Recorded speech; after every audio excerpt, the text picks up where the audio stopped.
축구에는 사람들이 스코어만 보고 모든 것이 몇 번의 폭발적인 순간으로 결정되었다고 생각하는 경기들이 있다. 그들은 3-0이라는 결과를 본다. 손흥민이 선제골을 넣었다는 사실을 본다. LAFC가 크루스 아술 같은 강팀을 꺾었다는 결과를 본다. 그리고 곧바로 이것을 한 슈퍼스타의 화려한 밤으로 결론 내린다. 그러나 골이라는 표면이 아니라 그 골 뒤에 숨어있는 구조가 경기를 결정한다는 사실을 아는 사람들, 오랫동안 축구 안에서 살아온 사람들의 눈에는 이것은 단순히 손흥민이 잘한 한 경기가 아니다. 이것은 전술적 교훈이다. 공간에 대한 교훈이다. 타이밍에 대한 교훈이다. 그리고 무엇보다 상대에게 기울어가던 흐름을 어떻게 한 명의 월드클래스 선수가 자기 쪽으로 다시 움직이게 만드는가에 대한 교훈이다. 나는 늘 현대 축구가 더 이상 개별 장면들의 게임이 아니라고 믿는다. 축구는 관계의 게임이다. 볼을 가진 선수와 가지지 않은 선수 사이의 관계, 한 라인과 다른 라인 사이의 거리 관계, 상대의 프레싱 의도와 그 프레싱 시스템 안에 숨어있는 약점을 읽어내는 능력의 관계다. 그렇기 때문에 이번 손흥민의 경기를 볼 때 가장 먼저 말해야 할 것은 그의 골이 얼마나 아름다웠느냐가 아니다. 가장 먼저 말해야 할 것은 크루스 아술이 매우 용감하면서도 동시에 매우 위험한 접근을 선택했다는 점이다. 하이프레스를 사용하는 팀, 특히 LAFC처럼 스피드를 가진 선수들이 있는 팀을 상대하는 팀은 아주 단순한 하나의 원리를 받아들여야 한다. 경기장의 앞 20m에서는 상대를 질식시킬 수 있다. 그러나 프레싱을 벗겨내는 패스 한 번이 성공하는 순간 자기들 수비 라인 뒤에 30m, 40m의 공간을 내주게 된다.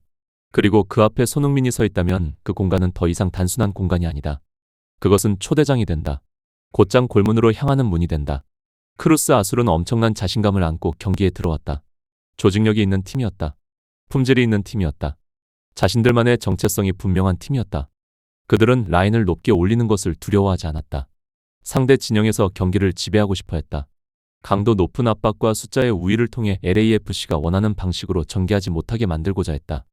경기 초반 그 계획은 실제로 효과를 봤다. LAFC는 뒤로 밀렸다.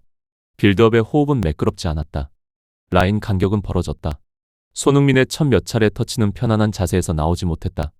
미국 팀은 거의 멕시코 대표팀이 강요하는 리듬에 맞춰 숨을 쉬는 듯했다. 하지만 바로 여기에 중요한 지점이 있다. 위대한 선수는 언제나 공을 많이 만진다고 해서 자신의 클래스를 드러내는 것이 아니다. 때로 그의 클래스는 다른 사람들이 미처 알아차리기 전에 경기의 방향을 먼저 이해하는 데서 나온다. 경기 초반 손흥민은 전혀 당황하지 않았다. 팀이 밀리고 있다고 조급해하는 공격수처럼 뛰지 않았다. 그는 상대를 읽기 시작했다. 크루스 아술의 스리백이 어떻게 올라오는지 읽었다. 중원 라인이 중앙 공간을 얼마나 집요하게 압축하는지 읽었다. 윙백들이 얼마나 높은 위치에서 경합에 뛰어드는지 읽었다. 그리고 가장 중요하게 그는 한 가지를 읽어냈다. 크루스 아술은 강하게 압박하고 있었지만 수비 라인 뒤의 깊이를 완전히 봉쇄하지는 못하고 있다는 점이었다.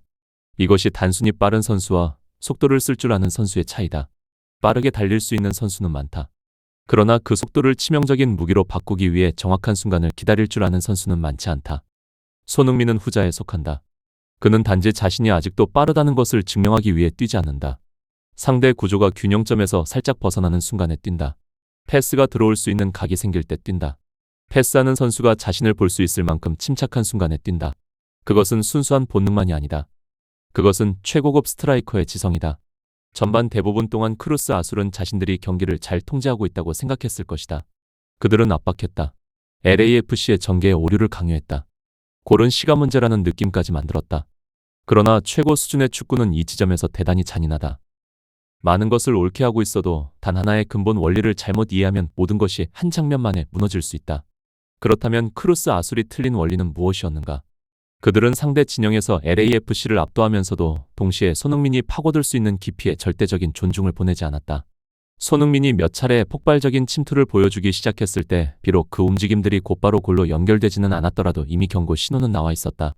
그가 공을 앞으로 밀어붙일 때마다 크루스 아술 수비진은 먼저 공에 부딪히는 것이 아니라 그의 진로를 막는 쪽으로 반응했다.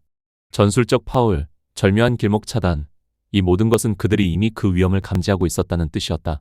그리고 수비가 상황을 구조적으로 통제하지 못한 채 움직임 자체를 끊기 위해 반칙에 의존하기 시작했다면 그것은 더 이상 안전하지 않다는 의미다. 손흥민의 선제골은 그 모든 논리가 폭발한 순간이었다. 많은 사람들은 그것을 빠른 속도로 쇄도에 들어가 마무리한 골, 결단력 있는 터치, 아직 살아있는 골 감각의 증명으로 기억할 것이다. 그러나 그렇게만 말해서는 충분하지 않다. 이 장면의 아름다움은 마지막 슬라이딩 피니시 하나에만 있지 않다. 그 몇 초 전, 아주 짧은 시간 안에 일어난 모든 것에 있다. 첫 번째는 출발 위치다. 손흥민은 두 센터백 사이에 죽은 듯 서서 공을 기다리지 않았다. 그는 상대 수비가 누구에게 책임을 맡겨야 할지 확신하지 못하게 만드는 지점을 골랐다. 센터백이 나와야 하는가? 풀백이 안으로 좁혀야 하는가? 수비형 미드필더가 그 공간을 메울 수 있는가? 이 수준에서는 단반 박자만 머뭇거려도 손흥민 같은 선수는 이미 빠져나간다. 두 번째는 움직임의 타이밍이다. 손흥민은 너무 일찍 뛰지 않았다. 너무 일찍 뛰면 오프사이드가 되거나 패서가 공을 넣을 각도를 잃어버린다. 너무 늦게 뛰면 공간은 닫힌다. 이 장면에서 손흥민이 한 일은 내가 언제나 최고의 공격수들에 대해 말하는 바로 그 원리다. 그들은 자신이 뛰고 싶을 때 뛰는 것이 아니라 상대가 몸을 돌리기 시작할 때 뛴다. 수비수가 한번 몸 방향을 틀고 나면 그는 더 이상 스피드에 가장 적합한 자세로 대응할 수 없다.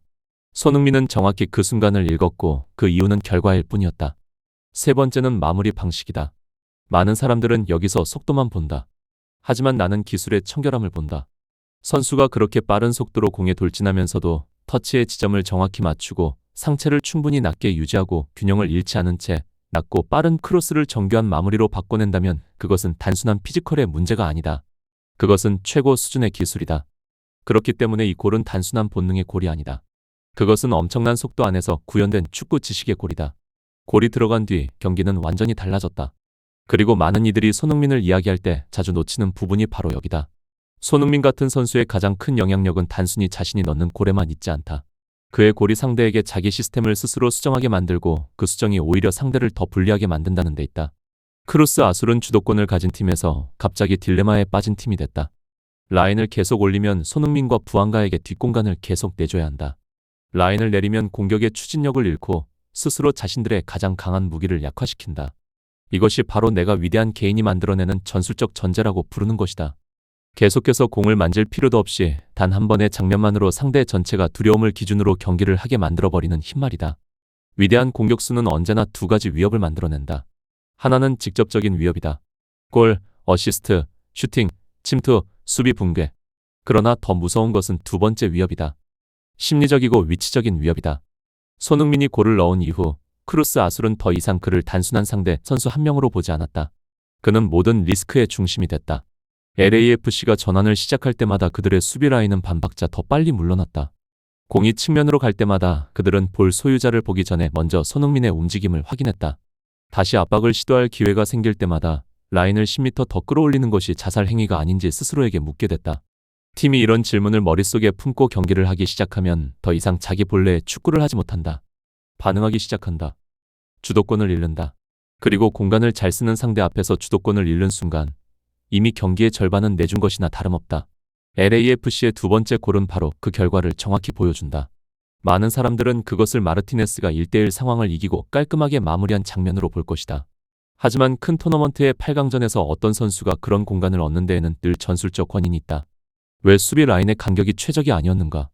왜 중원 뒤 보호 구역이 평소보다 넓어졌는가? 왜 커버가 한 박자 늦었는가? 이유는 단 하나다. 그들의 머릿속에 이미 하나의 유령이 들어와 있었기 때문이다. 그 이름이 바로 손흥민이었다. 그들은 추격해야 했고 동시에 또 한 번 손흥민에게 뒷공간을 내주고 싶지 않았다.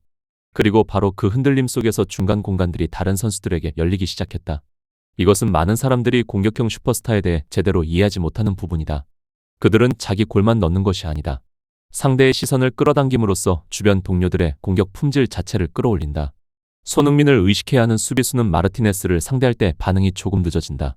손흥민의 뒷공간 침투를 신경 써야 하는 수비형 미드필더는 볼 소유자에게 과감히 튀어나가 압박하지 못한다.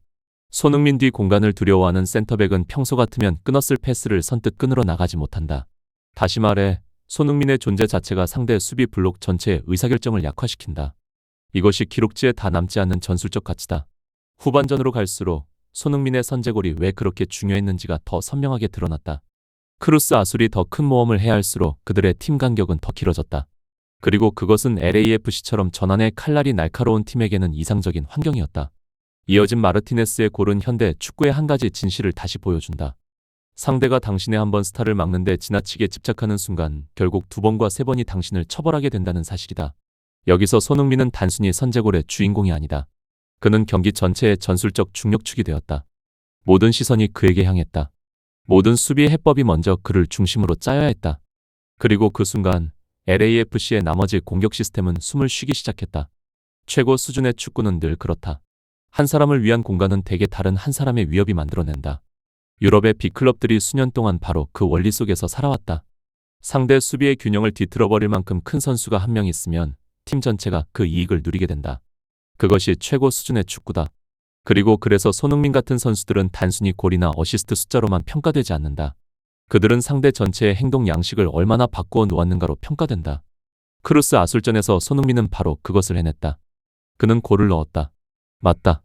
하지만 더 깊이 들어가면 그는 조직력 있고 야심찬 강팀 하나가 자기 본래의 정체성에서 벗어나도록 만들었다. 그리고 큰 경기에서 그런 일을 해낼 수 있다면 그는 더 이상 단순한 선제골의 주인공이 아니다.